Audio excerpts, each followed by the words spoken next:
আজি সৰ্ব মহাসংঘৰ যুগত আমি এক সংবাদমেলৰ আয়োজন কৰিছিলো। মূল বিষয় হ'ল খ্ৰীষ্টান ধৰ্মৰ ধৰ্মান্তৰকৰণ, খ্ৰীষ্টান মিছনেৰীসকলৰ যি ধৰ্মান্তৰকৰণত জাল চলাইছে বা চক্ৰান্ত চলাইছে তাৰ বিৰুদ্ধে এক হুংকাৰ দিয়াৰ মানসিকতাৰে এই সংবাদমেলখন আমি সম্বোধন কৰিছো। আপোনালোকক চেনেল কিছুমানৰ ইলেক্ট্ৰনিক মিডিয়াৰ কিছুমান নিউজৰ শিৰোনামাৰে মই আৰম্ভ কৰিব বিচাৰিছো। বেজালিৰ চলেৰে কি চলিছে ধৰ্মান্তৰকৰণ, কেঞ্চাৰ ভাল কৰাৰ প্ৰলোভনেৰে চলিছে খ্ৰীষ্টান ধৰ্মৰ ধৰ্মান্তৰকৰণ, প্ৰলোভনৰ পাক চক্ৰত পৰি খ্ৰীষ্টান হৈছে, ৰাজ্যত মিথ্যাচাৰেৰে ধৰ্মান্তৰিত কৰাৰ চক্ৰান্ত, বিটিআৰত ধন সম্পত্তিৰ লোভ দেখুৱাই ধৰ্মান্তৰকৰণ।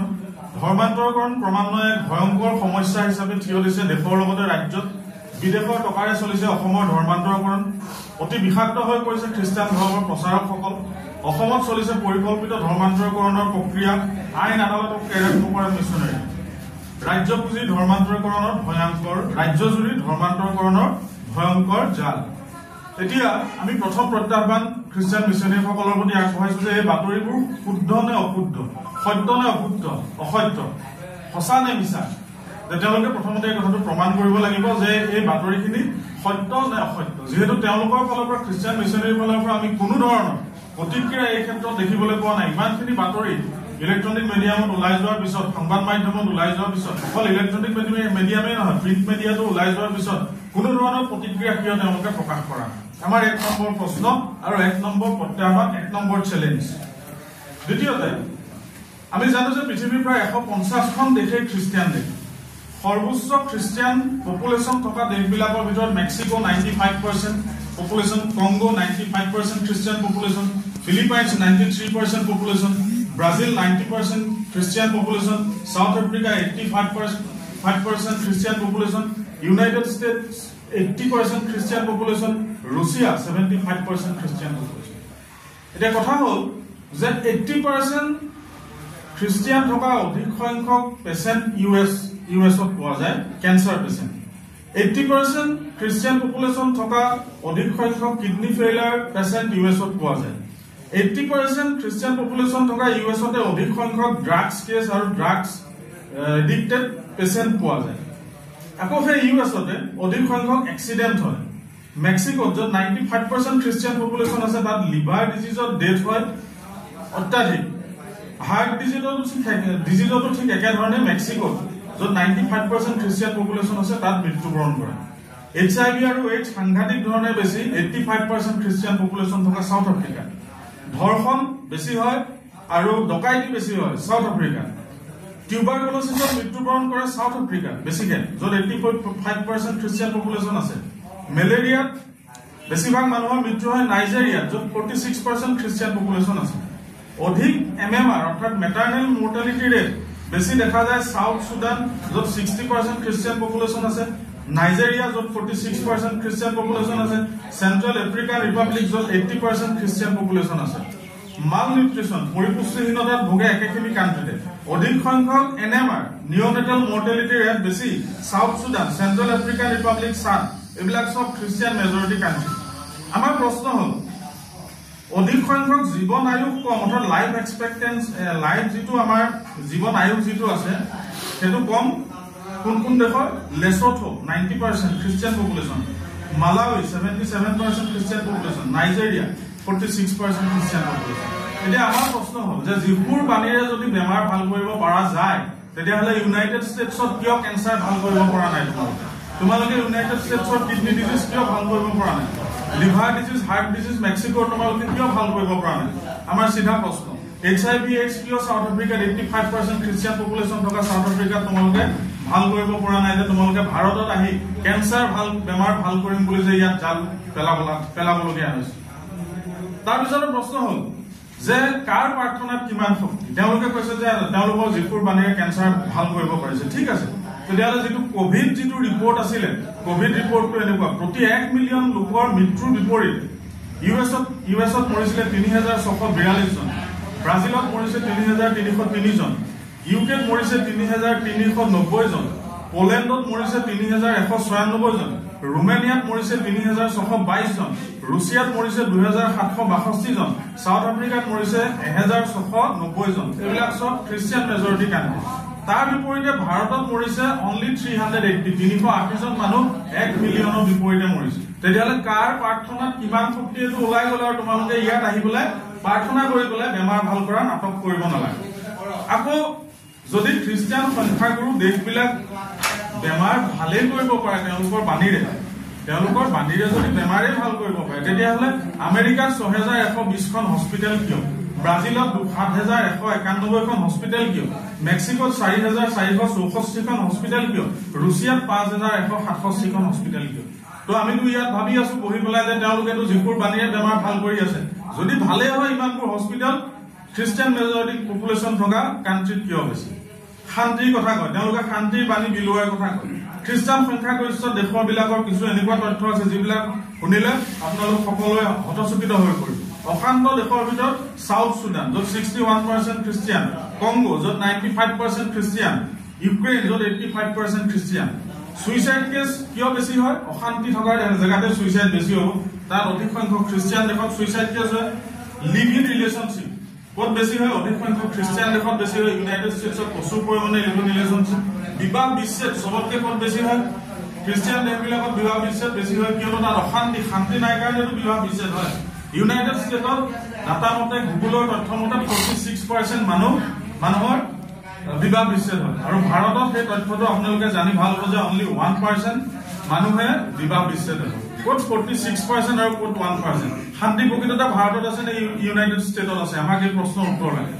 শিক্ষাৰ দিশত যদি চাই 15 পৰা 24 বছৰৰ বয়সৰ ভিতৰত ভাৰতৰ 15 পৰা 24 বছৰ বয়সৰ ভিতৰত 96% মানুহে শিক্ষিত গুগলৰ তথ্য মতে। কিন্তু 80% খ্ৰীষ্টিয়ান পপুলেশ্যন থকা চেণ্ট্ৰেল আফ্ৰিকান ৰিপাব্লিকত মাত্ৰ 36% শিক্ষিত 15 পৰা 24 বছৰ বয়সৰ ভিতৰত। 85% খ্ৰীষ্টিয়ান পপুলেশ্যন থকা লিবেৰিয়া অনলি 49% শিক্ষিত। 80% ইথিওপিয়াত খ্ৰীষ্টিয়ান পপুলেশ্যন থকা অনলি 55% শিক্ষিত। 44% খ্ৰীষ্টিয়ান পপুলেশ্যন থকা চাদ নামৰ কাণ্ট্ৰিখনত অনলি 30%। আকৌ যাদু মন্ত্ৰ, ক'লা যাদু, উইচক্ৰাফ্ট এইবিলাক বিশ্বাসী যদি দেশ আপোনালোকে চাই গুগলত যদি বিচাৰে, তেতিয়াহ'লে দেখিব মালাউই য'ত 77% খ্ৰীষ্টিয়ান পপুলেশ্যন আছে তাত বেছি, জাম্বিয়া য'ত 96% খ্ৰীষ্টিয়ান পপুলেশ্যন আছে তাত বেছি, কেনিয়া য'ত 86% খ্ৰীষ্টিয়ান পপুলেশ্যন আছে তাত বেছি, ঘানা য'ত 71% খ্ৰীষ্টিয়ান পপুলেশ্যন আছে তাত বেছি, উগাণ্ডা য'ত 82% খ্ৰীষ্টিয়ান পপুলেশ্যন আছে তাত বেছি। চাইল্ড লেবাৰ ক'ত? য'ত শিক্ষা নাথাকিব তাতে চাইল্ড লেবাৰ পাব। Child labour Ethiopia, হাইটি, Uganda, Burkina Faso এইবিলাক সব খ্ৰীষ্টিয়ান মেজৰিটি দেশ। অধিক মাত্ৰাত অন্ধবিশ্বাসী দেশ বুলগেৰিয়া, লাটভিয়া, স্লোভাকিয়া, ৰুছিয়া আদি এইবিলাক সব খ্ৰীষ্টিয়ান খ্ৰীষ্টিয়ান মেজৰিটি দেশ, খ্ৰীষ্টিয়ান ধৰ্ম মেজৰিটি সংখ্যাগৰিষ্ঠ হৈ থকা দেশ। এতিয়া কথা হ'ল ইমানবোৰ মিছনেৰী স্কুল থকাৰ পিছত তোমালোকৰ সেইবিলাক পিছ পৰি থকা দেশত তোমালোকে কাম কৰিবলৈ নগৈ ভাৰতত কি কাৰণে কেঞ্চাৰ বেমাৰ ভাল কৰিম বুলি, কিয় ভাৰতত তোমালোকে শিক্ষা দীক্ষাৰে উন্নত কৰিম বুলি তোমালোকে ইমান কম পাৰ্চেণ্ট, নিয়াৰলি 3% খ্ৰীষ্টিয়ান থকা ভাৰতবৰ্ষত তোমালোকৰ খেন চকু পৰিছে। আমাৰ স্পষ্ট কথা। আৰু এই প্ৰশ্নবোৰ আমি উত্তৰ বিচাৰি তেওঁলোকক পিছলৈ কৈ আছো, তেওঁলোকক নিমন্ত্ৰণ দিম।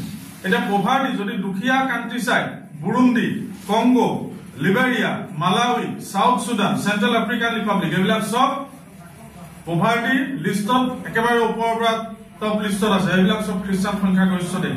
গ্লোবেল হাংগাৰ ৰিপৰ্ট যদি চাই 127খন কাণ্ট্ৰিৰ ভিতৰত ভাৰতৰ ৰেংক 105 নম্বৰত আছে। আমি ভাল ৰেংকতে আছো, কিন্তু গ্লোবেল হাংগাৰ ৰেংকত প্ৰথম ৰেংকত থকা দেশবিলাক হ'ল ইয়েমেন, চাদ, মাডাগাস্কাৰ, কংগো, বুৰুণ্ডি, সাউথ সুদান আৰু চেণ্ট্ৰেল আফ্ৰিকান ৰিপাব্লিক। এইবোৰ সব খ্ৰীষ্টিয়ান মেজৰিটি দেশ। নিবনুৱা সমস্যা ক'ত বেছি?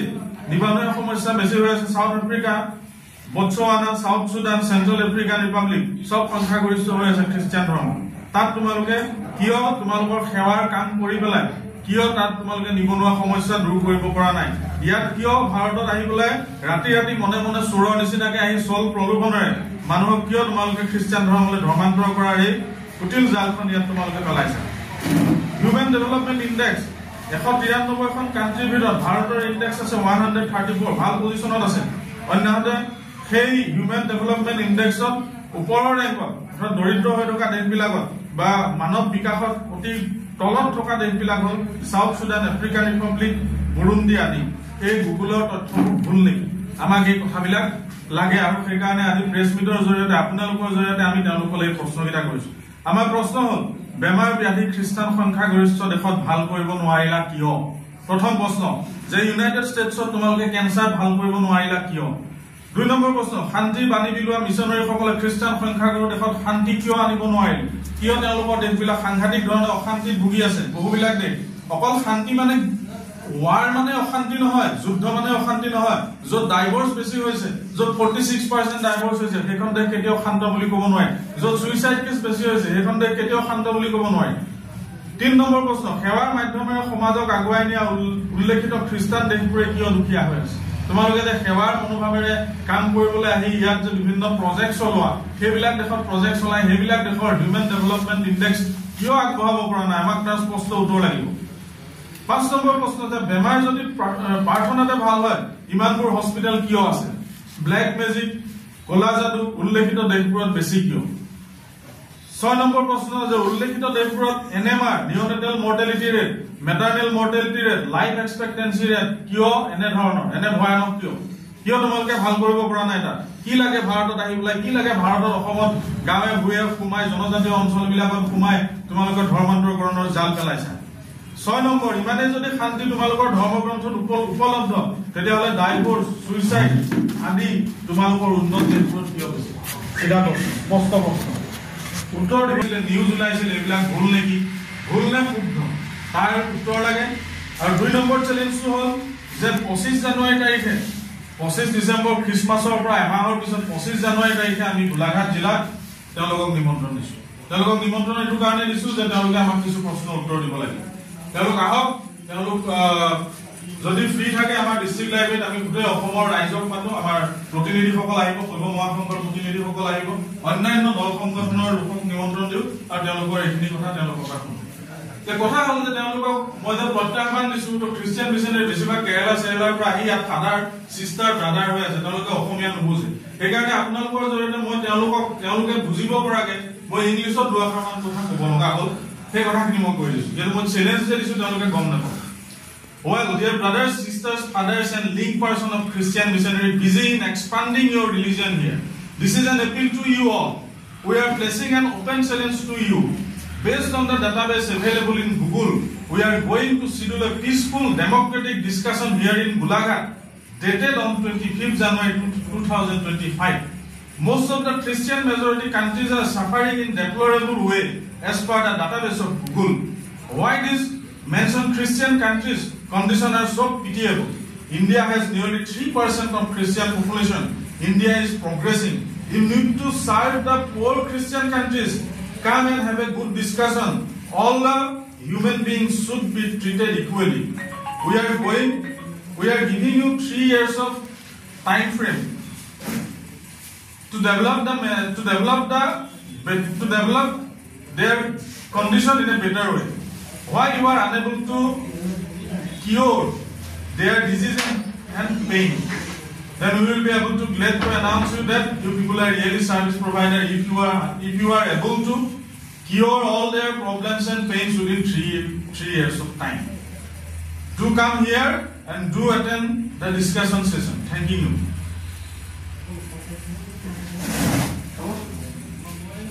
এটা কথা হ'ল যে মাজুলী প্ৰসংগ, জনজাতীয় অঞ্চলবোৰৰ প্ৰসংগ, উজনিৰ চাহ বাগানৰ অঞ্চলবোৰৰ প্ৰসংগ সকলো ৰাইজ সচেতন হ'ব লাগিব। সচেতন নহ'লে নহ'ব। এই এজেণ্টসকল যে আহে, আমি যিখিনি প্ৰশ্ন আজি আপোনালোকৰ জৰিয়তে কৰিলোঁ, এই প্ৰশ্নবিলাক প্ৰত্যেকজন ভাৰতীয়, প্ৰত্যেকজন অসমীয়াই তেওঁলোকক কৰিব লাগিব। আৰু লগালগ পুলিচক এই বিষয়বোৰ যদি কোনোবা তেনেকুৱা ধৰণৰ সন্দেহজনক ধৰ্মান্তৰকৰণ কৰিবলৈ অহা ব্যক্তি দেখা যায় জনাব লাগে। আনহাতে উপাধিবিলাক, টাইটলবিলাক ৰবিন ওৰাংগুচিৰ ৰেবিন থমাছ হ'ল, কলিয়া দলে গুচি পেলাই কেলিয়া জনচন হ'ল। গতিকে এতিয়া সময় হৈছে কি যে ধৰ্মৰ ভিত্তিত আমি চেঞ্চাছ এটা কৰিবলৈ অনুৰোধ কৰিছোঁ আৰু চৰকাৰী সা সুবিধাবিলাকৰ সেই ক্ষেত্ৰত ধৰ্মীয় চেঞ্চাছ কৰি পেলাই দৃষ্টান্তমূলক সুবিধা ব্যৱস্থা গ্ৰহণ কৰিব লাগে। নহ'লে অলপমান আমাৰ সমস্যা কিছু আহিব। নহ'লে নাপাবলগীয়া মানুহে সুবিধা পাইছে, পাবলগীয়া মানুহে সুবিধা নাই। নামনি অসম সন্দেহজনক দখলত গ'ল, উজনি অসম এতিয়া মিছনাৰী কবলত। নামনি অসমৰ জনগাঁথনিৰ পৰিৱৰ্তন আপোনালোকে গম পাইছে। 1970-80 চনত বাঘবৰত বৰপেটাৰ বাঘবৰত প্ৰায় 50% হিন্দু আছিল, এতিয়া তাত মাত্ৰ 44 ঘৰ হিন্দু আছে। সত্ৰ কনৰা বৰপেটাৰ বাঘবৰত থকা সত্ৰ কনৰাত এতিয়া চাকি জ্বলাবলৈ মানুহ নাই। ধুবুৰীৰ ৰজাদিনীয়া ভূমিত সন্দেহজনক নাগৰিকৰ দপদপনি। চামগুৰিত শেহতীয়াকে মই নিজে গৈ দেখি আহিছোঁ, আহোম ৰজাৰ গড় কাটি সন্দেহজনক নাগৰিকে বেদখল কৰিলে। এতিয়া সকলোখিনি কথা আমাৰ দেখি শুনি যদি অসমৰ ৰাইজ সজাগ নহয়, অসমৰ সনাতনী হিন্দু ৰাইজ যদি সজাগ নহয়, বৰ ডাঙৰ সমস্যাৰ সন্মুখীন হ'ব। গতিকে সকলো সজাগ সচেতন হয় এই বিষয়বিলাক আপোনালোককো প্ৰিণ্ট মিডিয়া ইলেক্ট্ৰনিক মিডিয়াক অনুৰোধ জনাইছোঁ যাতে এই বিষয়বিলাক সময় থাকোঁতে আপোনালোকেও গুৰুত্ব সহকাৰে লৈ অনাগত দিনত অসমৰ ভৱিষ্যত যাতে সুৰক্ষিত হয়। জেগাবিলাকত আমি লক্ষ্য কৰিছোঁ যে তেওঁলোকে কিছুমান পুস্তিকাবিলাক বিতৰণ কৰে গাঁও অঞ্চলবিলাকত, আৰু তাতে কি হয় আমাৰ হিন্দুৰ বিভিন্ন দেৱ দেৱীবিলাকৰ ফটো সংলগ্ন কৰে। এতিয়া ৰাসৰ যিহেতু ছিজন গ'ল, তাত আমি কিছুমান প্ৰত্যক্ষ কৰিছোঁ বসুদেৱৰ মানে দাড়ি থকা বসুদেৱৰ আমাৰ শ্ৰীকৃষ্ণক যেতিয়া পাৰ কৰে যমুনাখন, সেই তেনেকুৱা এটা ফটো দি পেলাই তেওঁলোকে এই কামটো কৰিছে যে মানে সকলো দেৱ দেৱীতে একে আমাৰ যিটোহে আছিলে মানে মেইনলি ইয়াত, আৰু বেলেগ দেৱ দেৱতাক কোনো মানি লাভ নাই। আমাৰ মুকলি প্ৰত্যাহ্বান তেওঁলোকৰ প্ৰতি এইটোৱে যে যিহেতু তেওঁলোকে এটা নিৰ্দিষ্ট পন্থত তেওঁলোকে কাম কৰি আছে, আমাৰ দেৱ দেৱতাখিনিক টানি আনিব নালাগে তেওঁলোকে। আৰু গোলাঘাট জিলাৰ বিভিন্ন অঞ্চলত আমি দেখিছোঁ, বৰপথাৰ হওক বোকাঘাট হওক, এইবিলাক দেখিছোঁ তেওঁলোকে সাধাৰণ মানুহক আকৰ্ষিত কৰিবৰ কাৰণে আমাৰ নামঘৰ যিটো আমাৰ 4টা খুঁটাৰ অৱস্থিত আমাৰ যিটো নামঘৰ, আমাৰ যিটো স্বাভিমানৰ প্ৰতীক, সেই নামঘৰক তেওঁলোকে গীৰ্জা সলনি কৰি পেলাই খ্ৰীষ্টীয় নামঘৰৰ নাম দিছে। সেইটো আমি অবজেকশ্যন দিছোঁ আৰু এইটো মুকলি প্ৰত্যাহ্বান জনাইছোঁ যে অনতিপলমে তেওঁলোকে এই খ্ৰীষ্টীয় নামঘৰ জাতীয় বস্তুবিলাক তেওঁলোকে অপৰাধ গীৰ্জা হৈ থাকক। আমি তেওঁলোকৰ ধৰ্মক আক্ৰমণ কৰিবলৈ যোৱা নাই।